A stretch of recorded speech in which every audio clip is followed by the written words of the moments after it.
G'day everyone, I'm Smokescreen and welcome back to another video, and here we go with the Nations Cup race from about 2 weeks ago.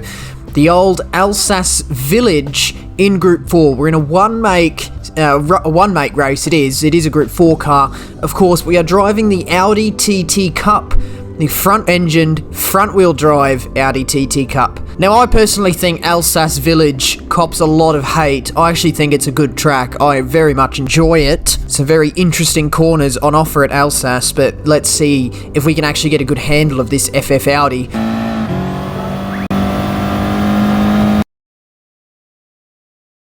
Hey, who's got my hat? Look, I'm Woody. Howdy, howdy, howdy. Aha, give me that. Hi, I'm Woody. Howdy, howdy, howdy. Anyway, we go out for qualifying. Obviously, qualifying is as important as ever. Now, a good lap time around this track is about 2 minutes. Pretty much dead on the 2 minute mark in Group 4. If you can dip into a 1:59, you're doing extremely well for yourself. But we're going to be aiming for a mid to lowish 2 minutes. So like a 2 minutes 0.3, 2 minutes 0.4. We're going to try and aim for that kind of realm there as Hyperdrift kindly gets out of the way on this outlap as we build up to pretty much the one shot at qualifying. The tyre wear on the FFs, of course, are quite bad, so there's not really a chance to do an extra lap. There's also not enough time to also do an extra outlap, so you've only got one chance really at a good proper lap, and we're going to try and do that here at Alsace. Looking on the left hand side, it's just before the 50 metre board. You can also look on the start of the curb and use that kind of a late-ish apex and try and keep in third gear. Look at that uphill exit, so the car just really wants to wheel spin and understeer. That's why you keep it in third, to try and limit that. Heading down this straight, I suspect this might be the longest straight that hasn't got turns in it, and then turn 2, just keep it to the inside, easy flat. Looking on the left hand side, just after the start of the arrows pointing to the direction the corner goes in. Look at the way the track drops off to the exit. Very easy to understeer off there. Turning into turn 4, just lift off halfway through just to keep the nose pointed into the inside and try and get on the power. No exit curb to catch the car, so you have to be careful to go all 4 wheels on the black stuff, braking just on the start of the curb for the following turn, turn 5. Try and get it into the apex as a load of camber on the inside to help pull the car around. Same goes for turn 6, easy flat as well. Turn 7 coming up, looking on the right hand side, just braking before the start of the arrows, pointing to the left, and then go in for a nice late apex. And you have to trail brake a lot because you have to get the car turned. Coming into the very banked turn 8, just turning in on the 50 metre board, I think it was, and then lifting off the throttle halfway through, back on the throttle to meet an apex, and then out towards the exit. Turn 9 is easy flat, and then up this little bit of a straight into a very difficult braking zone, through turn 10 into turn 11, braking just on the apex of turn 10, and you're still turning left as you're getting on the brakes, so it's easy to overshoot the braking, and we do that slightly. It's not been an absolute perfect lap. Then coming into the next corner, I don't really have a reference for this corner. It was just turn in. It's turn in and lift off, but you just have to sort of judge it by eyesight on the apex. So it can be quite easy to run wide, and then heading down the hill, braking just before the start of the curb on the left, and then just keep the car central. You've got some white lines and white dotted lines to help guide where your car should be through that chicane, and then we keep it nice and tight off the exit through turn 17, up towards the line. It's a 2 minutes 0.7, not the best lap there, unfortunately. I would have liked to have gotten a 0.4. I think that's about where I was. I think that was about my ceiling, to be honest, but we will...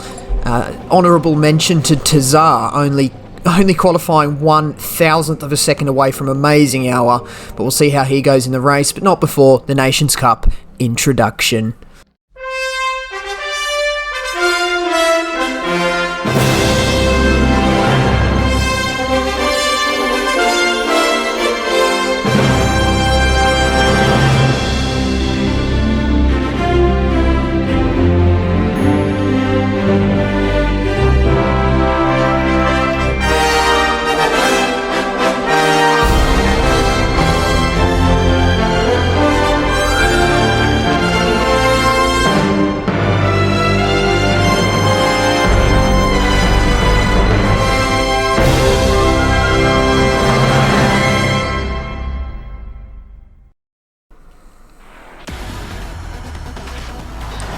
So very impressive stuff by Tazar, absolutely well done on that qualifying session, and you'll actually see his car on the second grid spot there. He's actually going to have the inside for turn 1, so it gives him the best possible chance basically at winning this race, I guess, aside from starting on pole. But anyway, back in 9th we've got me. The lobby got a lovely view of the R4M liveried Audi TT Cup that I'm driving here, and it is a grid start, so traction control is an absolute must in these front wheel drive machines. And a good little trick is to just keep a little bit of steering angle on as you launch off the start, because it helps the car want a wheel spin, which kind of keeps the revs up in the power band. Otherwise it begins to bog too much. But let's get through the first lap. I don't quite defend the first corner as much as I probably should have, and Stylish Fox just lobs it up the inside. I mean, I think he just caught me napping there. I kind of went defensive to the inside, but I didn't think Stylish Fox would actually go for that little bit of a micro gap that I seem to have left on the inside. But much to my dismay, he actually does make his way through, and it just puts me off the back of the main battle pack up ahead that's got like 5 cars in it, although Stylish Fox is sort of back in the pack now. So we do have to try very, very hard to try and get positions up at the start, because otherwise the gaps begin to spread out too much and becomes and then moves few and far between. But it's going to be difficult on this opening lap because I've elected to get my hard tyre out of the way. I'll talk more about the strategy in a minute as we run, unfortunately, into the back of Wiseacre on the entry to turn 5. So we just have to kind of concede that position and just make sure he's able to stay ahead. And unfortunately, that's put me on the back foot. I've now got Meta 7 gear heading down the inside at the following left-hander at turn 7, so he makes his way past. It's been a bit of a shocking start as Wiseacre defends from Meta 7, so it might give me a little bit of a chance of trying to get something done on the exit of turn 8 here, and unfortunately no, Meta 7 just gets a little bit of a poor exit, probably taking too early of an apex there. I was trying to get the power down very early and trying to come back for the apex, which is why I went quite wide through turn 8, and unfortunately I was just stopped in my tracks by Meta 7 ahead of me, getting a little bit of a poorer exit. So I'm right up his trumpet now, heading up through turn 12 as we just begin to get up that elevation and try and get the power down. The car can just understeer off. I've got a lot of pressure from Dunny Rolls behind, who is managing to put off a very good sort of opening lap here. I send it down here. It gets kind of awkward as I get kind of pinched on the apex by Meta 7, and Dunny Rolls just sweeps around the outside, just absolutely capitalising on that. So I've fallen down another position. However, I've now got the inside coming up the main straight towards turn 1. However, Meta 7 just moves across to the left, and Dunny Rolls takes advantage of that. I've got another car immediately behind me, so it's looking to be a very poor first lap, to be honest. I try to get up the inside there, but it doesn't quite come off. Dunny Rolls getting the momentum around the outside, plus the slipstream from Meta 7, and I'm now down in 12th, so I've lost a good handful of positions. And as you can see, that gap, the group that was up ahead of us is now way up the road. I mean, what's that, 6 cars all nose to tail, and unfortunately I'm stuck behind Dunny Rolls and Meta 7 as I make a complete hash of turn 3, just getting on the power too early. I was too focused on the 2 cars up ahead rather than where my car was actually going, and it just gives me another load of pressure from John Tita behind, and he's going to be quite close, probably not quite close enough to go for a dive into turn 5. It would have been quite an optimistic dive at that particular corner from that far back, but I'm just suffering with all this traffic at the moment. So I know that with the pit stop strategy, if I kind of stay too long in this group as Dunny Rolls gets a little bit out of shape and ends up 4 wheels off the track, it's going to give him a load of dirty tyres. So through this long right-hander of turn 8, we should catch up a good amount of time. You can see I've got my apex down pat that time, and I'm now right on the back of Dunny Rolls, and it was at this point where I'm beginning to think, I think I'm going to switch up my strategy. So we haven't talked about strategy whatsoever, but the medium and the hard tyres are both available, and I think it was just the hard tyre that was mandatory. So however, the pit loss is short enough at Alsace, one of the few tracks that haven't been completely neutered in terms of racing by the pit loss extension update, that we can actually do a pit stop here. So I'm thinking at the moment, instead of doing the traditional and probably the most efficient strategy of an 8-4 split, doing 8 laps on your medium and 4 laps on the hard, I'm only going to do 2 laps on the hard, because I do not want to get stuck in all of that traffic, because that was about 6 or even 7 cars directly ahead of me that I would have just been absolutely held up by trying to get positions up on track. I'm going to do a massive undercut, or I'm going to attempt a massive undercut, and we're going to see what happens here. So I'm on the medium tyre and I've got 10 laps of this race to do, so a lot of people are going to be doing probably 8 laps at most, because that's about how long the tyres really last before the tyre wear just begins to drop off so much that the car just almost becomes undrivable. But I'm gonna take the risk here. I'm gonna try and go for 10 laps. It does mean I will have to tyre save a little bit through this race, just to try and make sure I can extend the tyre life out a little bit. But we finish up lap 3 and a load of people go in the pits. So this is some people that were behind me when I did go into the pits, but also a couple of people that were actually in that battle pack ahead of me. And I've actually undercut them all. I'm up in 15th currently, and Meta7 and Ando were both ahead of me, and I've actually managed to undercut them. I'm ahead of them now. And track position is quite important here, because this track, I like racing at this track, but it does have a lot of left, right, left, right, left, right. There's not too many consecutive corners in the same direction to try and help you complete a move. So you can often get up the inside, but if the person you're sort of putting the move up against sort of is able to hang it around the outside, they've then got the inside for the following corner, so it can make it quite difficult to try and get moves cleanly done. It is of course possible, and in fact the following 2 corners coming up, turn 5 and 6, is actually not a bad place as long as you're close enough for the dive into turn 5 to be as clean as possible, because you've now got this slight inside of turn 6 to try and help complete a move if you are side by side stuck on the inside. We are catching up to GTP Legend, and that's kind of to be expected, because we're now on the medium tyre. We've pitted and come out behind some people that have started on the hards and are still on the hards. We are coming up to the end of lap 4, so we can kind of expect some people that started on the hards to go into the pits. Ando sends it up the inside. It was completely unbeknownst to me how close he'd actually got.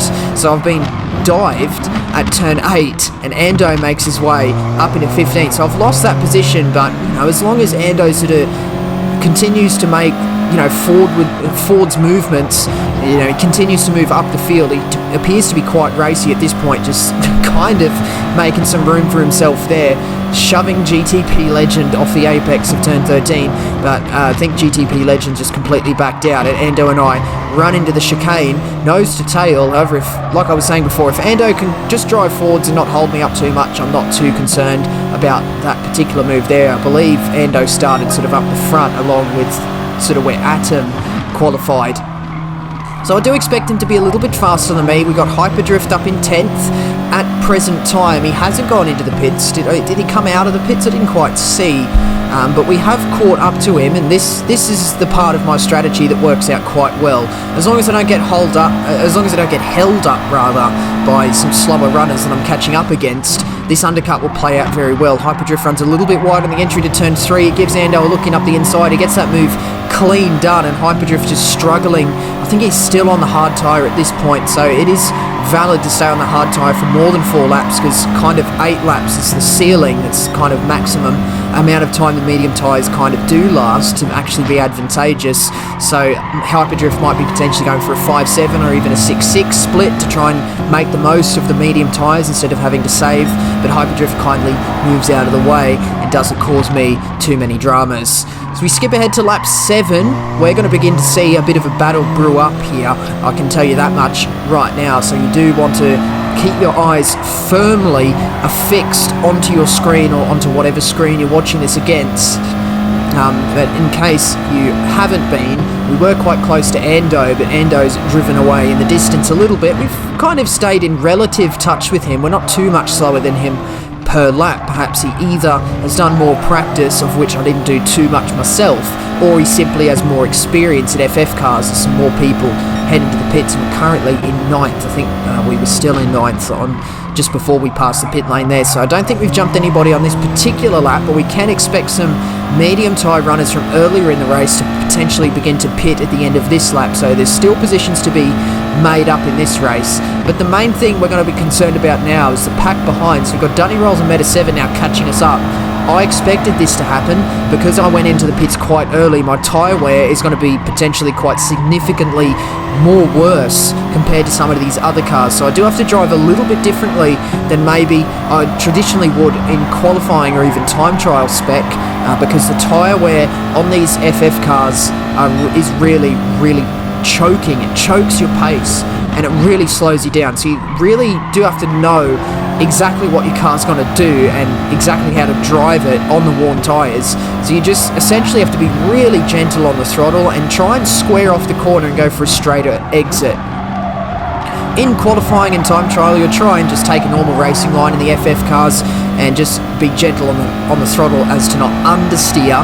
However, with the high level of tyre wear and the tyre saving techniques I'm going to try and do is we're hanging around the outside of Dunny rolls, and we're going to be able to hang this around the outside here as he tried to get the move done at turn 8. I've managed to actually defend that.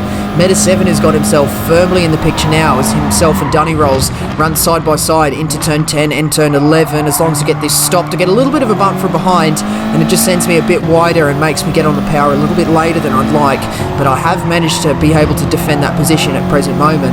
But you will see my tyre wear dropping off significantly, so I'm just going to be doing the absolute best I can. It's amazing how I pits at the end of lap 8, so it probably just goes to show that is the best strategy on offer, the 8-4 split. But anyway, we are still going to be trying to be really gentle on the throttle so we don't understeer too much, and just getting a straighter exit just to try and limit the risk of the understeer too. So like I was saying before, in qualifying and time trial, you can kind of just take a normal racing line, and as long as you control your throttle so you don't absolutely smash the accelerator pedal through the firewall in the footwell, because otherwise the car will understeer. As long as you don't quite do that, just have a nice gentle smooth power application as you're releasing the steering ever so gently, the car will actually exit the corner quite well. And that is really where the FF cars do excel, is when they're on their max tyre life. But unfortunately, as we're getting the tyre wear, it just makes the understeer risk increase, and because you're then understeering and wheel spinning, the tyre wear just exponentially gets worse and worse and just makes the car harder and harder to drive. So myself not having too much experience in the FFs, this was a major learning curve. I did a good handful of practice races, so I kind of knew what to expect from a car that had very much worn out tyres. However, I not once practiced a 10-2 split. I think most of the time I did an 8-4 split or even a 9-3 split, but a 10-2 split was a very, very difficult strategy to pull off indeed. But we've managed to actually, perform this undercut quite well. Up in 8th, we qualified 9th, we were actually down in 12th or 13th. We're up in 8th currently. Somebody did go into the pits on the last tour, past the pit lane, so we have jumped somebody. I'm not sure who that was, but I'm assuming they've now come out on hard tyres. I'm going to assume I probably have quite comparable pace to somebody on brand new hard tyres on my current level of tyre wear on the mediums. But throughout the course of this lap, we're definitely faster than Nux. We've caught right up to his trumpet, absolutely just bumping him, absolutely reading the part numbers on the back components of his car. It's going to be very difficult to try and get this move done as we pull out to the outside. So I'm going to try and hang it around the outside of this first right-hander at the chicane at turn 15 and try and get the inside for turn 16. However, Nux manages to defend that one, and as we're heading down the main straight, we're nose to tail. Nux doesn't have the slipstream, I do, so I'm close enough for a move, and I make a mistake and pull to the outside instead of pulling to the inside. And what happens there is the person behind me has now launched up the inside, so Captain Muffin has made 2 positions heading up the inside at turn 1. I have no idea why I pulled to the outside instead of pulling to the inside, because it's now just caused this massive battle. I've got 2 cars ahead. Captain Muffin's absolutely capitalised on this battle pack going on here as we're racing down towards turn 3. I'm going to try and take sort of an outside line here, but Meta 7 rushes into the corner, has some contact with me, and I'm just out on the marbles now, and I'll give him a couple of flashes of the headlights just to sort of say, hey mate, you can't really do that. He's just dived in out of nowhere and sort of smashed me wide a little bit. He's lent on Nux on the exit of turn 4 now, and they're running very slowly side by side into turn 5. I've got nowhere to go. I just have to dab the brakes behind Meta 7. I didn't know where to go to the inside or whether to go to the outside. I was just kind of caught there in a moment of indecision. So I've just sort of kept it neutral here as Nux squeezes Meta 7 onto the apex of turn 6. They're running side by side into turn 7. A little bit more contact halfway through. Am I going to get a look in on the exit to try and get a move done as they're running out to the outside, understeering off? Has Nux just escorted Meta 7 off the road there? That's going to give Meta 7 some dirty tyres and potentially mean I can get a move done around the outside of turn 8. I think I'm managing to defend this position. Even with the level of tyre wear I have at the moment, Meta 7 has been shafted down into 9th. Instead of fighting for 7th, I'm now looking up the inside of Nux, heading into turn 10, onto the brakes around the outside of turn 11. I've got 3-4 cars directly in the radar, directly racing me for this 8th position, and I've now got the inside for the following turn, having hung it around the outside at turn 11. As we get on the power up the hill, I've managed to actually come out of that battle pack in 7th. Captain Muffin has just capitalised beautifully on that battle that absolutely brewed up and that battle that occurred behind him, and he's now gapped us by 2 seconds. So I did see that, and I was a little bit disappointed because Captain Muffin got up into the lead of that pack by virtue of, you know, going up the inside at turn 1 instead of myself going up the inside. I was stupidly pulled to the outside and sort of got myself caught in that battle. But you know, aside from potentially sort of being up there with Captain Muffin fighting for 6th, I'm only in 7th. I'm only one position behind him, and if honestly at this stage, if I can finish in 7th, I will be quite happy, because we do have to remember I probably have, you know, maybe 3 or even maybe 2 or even 3 laps more tyre wear on my medium tyres at the moment, so my car's an absolute boat to drive. But if the pack behind can honestly just fight a little bit more, that will put me in a very good position to be continuing to just hold this 7th position very well. So now that we are up in 7th, I'm still going to be just trying to look after the car, make sure the car stays under me for the last lap and a half of the race, because it is very much possible that the car can just drop off and I can lose all my pace, and then I'll just get swapped by this pack behind. So tyre saving techniques, I'm going to just sort of talk you through exactly what I was doing. It was just gentle and maybe selecting higher gears. I mean, you have a nice throttle trace there, and you can see just how gently I'm applying the power and the brakes, for that matter, through the end of this lap here. It's really, really important through the last few corners on this track, because you have some very slow corners, some hard acceleration zones, some really difficult cambered corners that can really just exacerbate your tyre wear. And coming into here where you're only on 100% braking for a split second really, and have a look on the throttle on the exit there, just so gentle, just hanging at about 80% and then just slowly working our way up back to 100% throttle. Through here we actually exit in 3rd gear, probably just trying to get the power down and just trying to just sort of escape from the groups behind, which we actually have. That gap's opened up to a 2nd.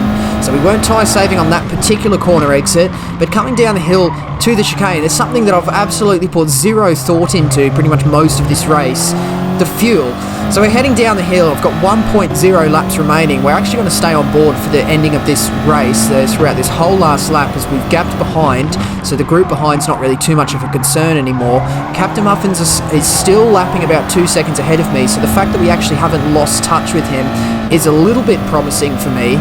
It just goes to show that maybe if I didn't get caught in that battle, I could have been up in Captain Muffin's position, fighting with Captain Muffin instead of just down in 7th. But maybe 7th is probably the best place to be, because I'm a little bit concerned about my fuel level. I mean, I haven't really given too much thought to the fuel, so with only 1 lap remaining as we cross the line directly, I think as we cross the line it switched from 1.0 to 0.9. I would say that's probably a fairly accurate reading of the amount of time I have left on this tank of fuel, but still, I've got the fuel map up now, and I'm just going to be monitoring that throughout this whole lap, just trying to bring this 7th position home. And it's actually good at this stage that I have a little bit of a margin behind, because say I do run out maybe 30, 40 metres before the line, I do have a little bit of a margin to try and keep the 7th position as I coast up towards the line. I do of course have to make sure I don't run out of fuel before the final turn, because I'll get no acceleration off the corner then. But coming into the closing stages of this last lap, the gap behind has opened up to about 2 seconds halfway through turn 8. I don't quite get the best of lines through there, I don't think. Actually, I do get an okay exit. The gap is close to 1.9, so maybe not the best entry, rather. Captain Muffin is still the same distance ahead, but we're going to have a look on the exit of this corner, how gently I get on the throttle, because I've got really worn tyres. I'm really worried about the fuel, just so gentle, and shifting up to 3rd just as the light begins to blink. Short shift up to 4th, just to get the car turned in there and not waste too much fuel. High revving out the car, short shift for 5th, and then coming down the hill here, I actually dab the handbrake and get off the throttle early just to switch off the engine momentarily, and we're just going to roll it into the chicane nice and gently in 3rd gear, rolling into the second to last corner now, and then exit of turn 17. The car actually cuts out. I've run out of fuel, so I've not done the best of jobs through that final lap, but thankfully the margin behind just meant I was able to keep 7th there. It was quite a bit of a concerning moment on that last lap, but because I'd just come off the back of that battle, I was absolutely beaming from the battle, coming out on top basically of the battle, and then just to see I've only got exactly 1 lap, I was like, oh my goodness, I'm going to have to be extremely careful here, otherwise all this progress is going to mean absolutely nothing. But thankfully we made it home in 7th with 222 points. It was a clean race too, so a 1-star result, up 2 spots from where we qualified. Look, it's not the absolute best result I've ever had. 222 is pretty much the minimum that I would take for a round, but it really depends on the round. This particular one, Alsace Village, I actually loved this combination. It was such a good combo. Alsace Village and the Audi TT, it just meshed so well together for me. I really enjoyed racing that, and I will admit, you know, enjoyment in some of these combinations has been lacking throughout this season, but this particular one was actually pretty good. I really enjoyed it, so I probably would have gone again. But what actually happened is a PlayStation update, PlayStation 4 system update, a bugged one, was released on the night of this combination, so I downloaded and installed that in between 1st and 2nd slot, and all of a sudden I couldn't connect to the PlayStation Network, so I was not able to go again, and then the PlayStation Network was sort of playing up for most of the evening, so I didn't really want to risk a disconnect in 3rd slot and bringing home 0 points, of course. So I did sit on the 222, and I think I'm just basically getting my happiness out from the fact that I actually managed to pull off a pretty weird strategy by pitting so early and just absolutely using those medium tyres to the max. But bringing home 222 points, up 2 spots from where we qualified, I think I would classify that as a pretty decent result. Well, that wraps up the Nations Cup season for 2021. I didn't do the last round at Laguna Seca in Group 3. I don't even remember why I didn't do it. I think I just didn't feel like doing it. And I think I thought that the 4 results from the last 4 races were good enough, to mean that I was happy. Wasn't quite able to reach my goal of a top 10. I, of course, brought home 12th position with 948 points. But it would have been actually quite hard for me to achieve that top 10 result, taken out by actually Corey Hack. I think I would have needed to break the 1,000 point barrier, which means that I would have needed to take home an average of 250 points from the previous 4 races. So I've not quite been able to do that with a 239, a 255, a 232 and a 222. So I brought home 12th. But it was very difficult for me not being able to take part in the first 4 rounds of the season, so I think there was a better chance of me getting some more decent results if I did more of the races. But unfortunately, yeah, 12th position, but still very good. 12th position in the region is not bad at all, and it was actually top 10 for Australia. But anyway, I could waffle on for ages. Thank you very much for watching my Nations Cup campaign. But that's going to finish up this video today, so do hit the like button if you enjoyed, and do subscribe if you'd like to see more videos from me. Do leave a comment as well. Questions, comments, and constructive criticism, as always, very much appreciated. But that's going to be the end of this one today, and that means that is it from me. So once again, I do thank you very much for watching. See you later.